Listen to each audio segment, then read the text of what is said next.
Hello and welcome to my presentation on our paper Scale-Down Experiments on TPCx-HS. I'm Maximilian, my co-author is Tillmann, and we are both from the Hasso-Plattner Institute Data Engineering Systems Group. We are glad to present our work here at the BiDEDE workshop, and it's about running industry standard benchmarks on Raspberry Pis. What is the motivation for doing so? Well, big data processing frameworks like Hadoop or Spark have mainly focused on these homogeneous, mainly x86 architecture, large-scale clusters, which you can see like a picture of here, for example. So we have these giant server racks.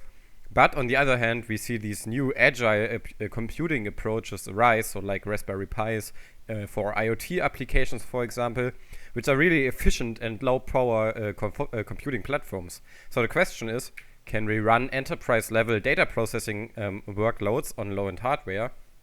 And if so, how does this hardware behave? So do we observe similar bottlenecks or do we see different bottlenecks? And to this end, we run an industry standard benchmark, TPCx-HS, on Raspberry Pi cluster and evaluate the results. And Raspberry Pi is a low-power system on a chip computer. You can see the picture of a Pi here. So it's the size of a credit card, has USB, Ethernet, and so on. And it's used in various applications, for example, teaching, to teach kids how to program, edge and fog computing, so as an IoT sensor or data processing on the edge, if you need like low latency processing. And of course, it can also be used in federated and decentralized machine learning workloads. There are several versions of the Pi or releases. And the first version or model is the Pi 1 Model A. It was released in 2013 with just a single core and 7 MHz of CPU frequency. And it just had 256 megabytes of memory available, which is not a lot considering that the entire operating system, their Linux distribution, Raspberry, runs on top of it. And then 5 years later, after several iterations and improvements, we arrived at the Pi 3 Model B+, which has 4 cores, which are clocked at 1.4 gigahertz, and it has 1 gigabyte of memory available. Jumping to 2020, the memory availability in the Pi 4 has increased a lot. So last year, we have seen the release of the 8 gigabyte model of the Pi 4 Model B.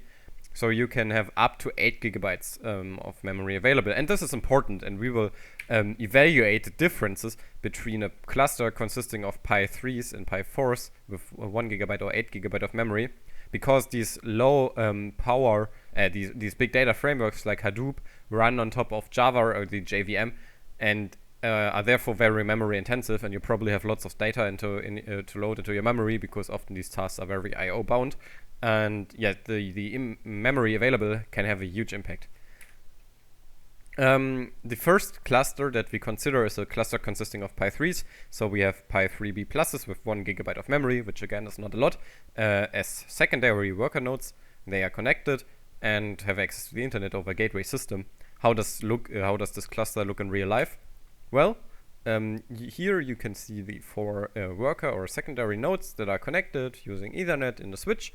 And here the primary node is also connected to the gateway using another Ethernet connection, and they are all powered using USB power. And then to give an intuition on the cost, we paid around 400 euros or $500 US after taxes in Germany for this cluster.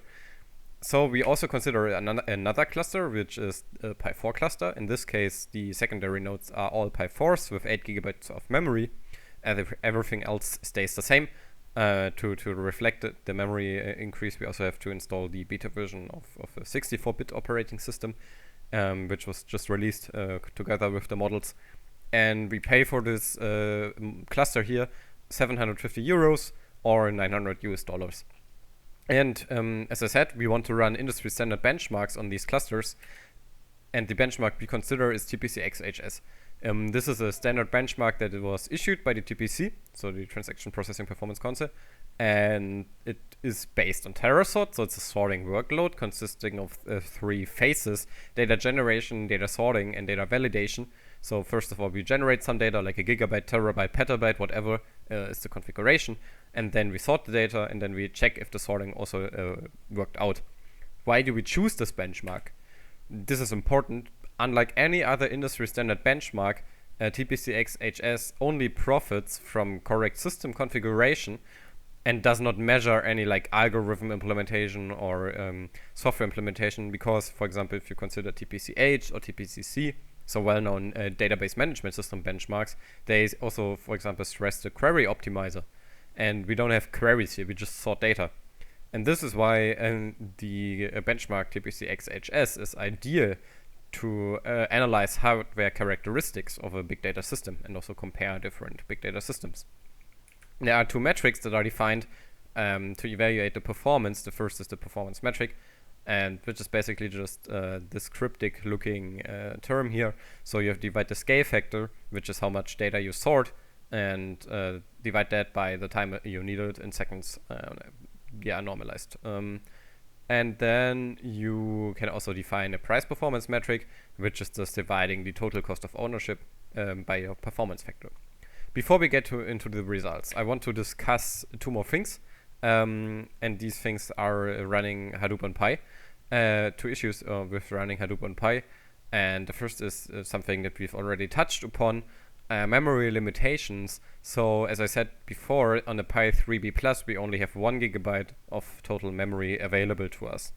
What does this mean? This means that we need to fine-tune the settings of our big data processing framework to get a stable workload execution. Because if you consider that per default, Hadoop's block size is 128 megabytes, you can see that we cannot even fit like more than 10 blocks without filling up the entire memory that's available to the system. So we fine-tuned our settings and we came up with a setting where we reduce the block size to 32 megabytes and then have mapper and reducer containers that are 256 megabytes of size each. And the second issue is that we have no native bindings for Hadoop on 32-bit ARM platforms, so we needed to fix the compilation process of Hadoop for that, and also submitted a pull request that fixes these issues. Let's get into the results now, shall we? So first we sort a single gigabyte of data, and each benchmark execution actually does this twice. So we have these three phases: sorting, generation, sorting, and validation, and run each phase twice. And this is what you see here. So we have data generation, sorting, and validation, and in both runs of the benchmark, we see around 1,000 seconds total time, and this results in such a performance value here, performance metric value. To understand these numbers, we need to put them into perspective, and so to this end, let's go sort 10 gigabytes of data, and we can see that now we need around 7,000 seconds to sort 10 gigabytes of data. If we think back, this is not, even though we increased from 1 gigabyte to 10 gigabyte, the time did not increase by a factor of 10, but by a factor of 7. So we see that the performance metric went up for 10 gigabytes, and of course the price performance improved. And the reason for this is that we have overheads, for example, setting up containers and so on, and this overhead gets amortized as we sort more data. So the performance improves a bit. What I want to stress is that still we need 7,000 seconds to sort 10 gigabytes of data, and this is lots of time. And second issue is that stable execution of such a sorting workload is hard. So you have to consider that you have excessive heat generation, and you have to deal with that. And your operating system on a Pi 3 gets really unstable because there's just not enough memory and CPU time available for the system because it's busy with all the processing and I/O and so on. So basically, if you plan to use an SSH connection or something else, the devices just won't respond. And here we measured the CPU utilization during a run of TPCx-HS. And we see the primary node here and the secondary nodes here, and the phases, so data generation, data sorting, and data validation are marked. So what's interesting is that we have a very heterogeneous distribution of the workload. So on node 2 there's heavy I/O pressure here depicted in black, which we confirm that most of the data that we want to store or sort was actually stored on node 2, and then if you take a look at node 3, it's basically here idling around, not doing much all the time, and node 4 on the other hand and node 5 perform a more or less consistent amount of processing. So we have like overutilization and underutilization and just a very heterogeneous distribution of performance. And yeah, this is how the CPUs on the Pi 3 cluster behave. But what if we sort 10 gigabytes of data this time also on the Pi 4 cluster? And for this, we have a bit of a different approach because the design space is a little bit larger. So we have 8 gigabytes of memory available to us.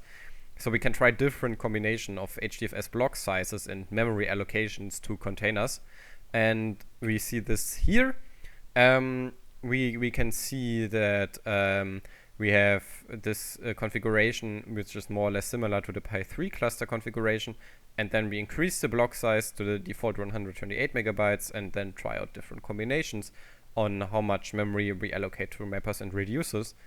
And just here we see again the performance numbers of the Pi 3 cluster for 10 gigabytes of data, and we already see that even for the similar configuration, the Pi 4 cluster is a lot better than the Pi 3 cluster. The reason for this is that we just can allocate more containers on the Pi 4, which means because the CPU is not at its limit yet, that we can perform more processing in parallel and therefore be done faster. And what we can also see is that these variants perform best, depending a bit on your notion of best. So the TPCx-HS specification basically would say this configuration is best because the worst run of the two runs is better here than the worst run of these two runs. On the other hand, here we have a better peak performance. So it's around this configuration spot where we have the best results. And the reason for this is that these configuration numbers balance the trade-off between how much containers do we want, how large should the block size be, the best.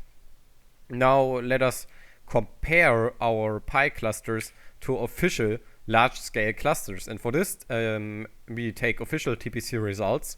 And these results are basically published by the TPC after manufacturers send them to the TPC.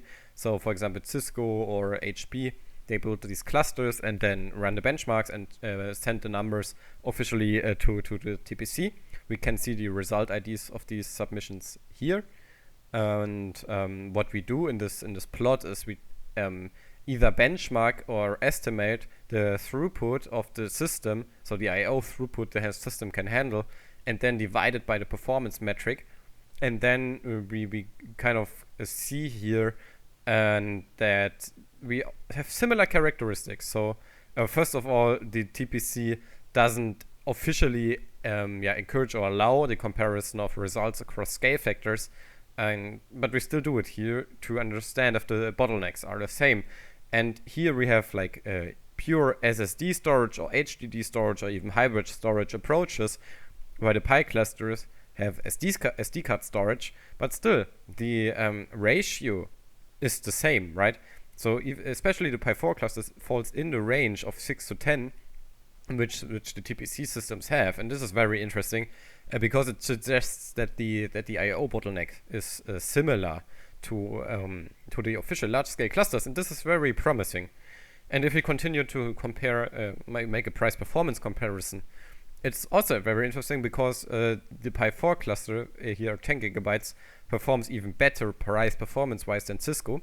So we also have here a similar characteristic, and interestingly, it's the absolute cost is way higher for these systems, right? So these are costing like tens of thousands of dollars, and here we paid 750 euros, but still have a similar throughput to performance ratio, and also a similar price performance ratio. And this really suggests that we can use Pis for prototyping, and they have similar bottlenecks. And it's a really interesting insight. So if we want to summarize what we have seen in this talk, we have derived that Pi clusters can be used to test scaled down, of course, I/O-bound workloads.